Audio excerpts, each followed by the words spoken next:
नमस्कार सबैजनालाई। हेर्नुहोस् त साथीहरू, हाम्रो नेपाल कति सुन्दर छ, प्रकृतिले भरिएको छ। वास्तवमै जुन यो झोलुङ्गे पुल देख्दै हुनुहुन्छ, यसले चाहिँ पारिपट्टिलाई जाजरकोट जिल्ला र वारिपट्टिलाई रुकुम पश्चिम जोडिरहेको छ।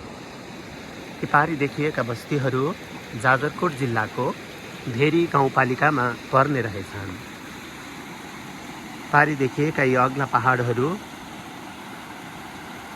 कति सुन्दर छन्। वारिपट्टि देखिएका यी फाँटहरू रुकुम पश्चिमको सानीभेरी गाउँपालिकाको वडा नम्बर 1 मा चाइना बगर भन्ने ठाउँ रहेछ। प्रकृतिले हामीलाई कति सुन्दर उपमा दिएको छ। हेर्नुहोस् त, सदैव आफ्नो गन्तव्यमा पुग्न कति पनि अल्छी नमानिकन, कति पनि अप्ठ्यारो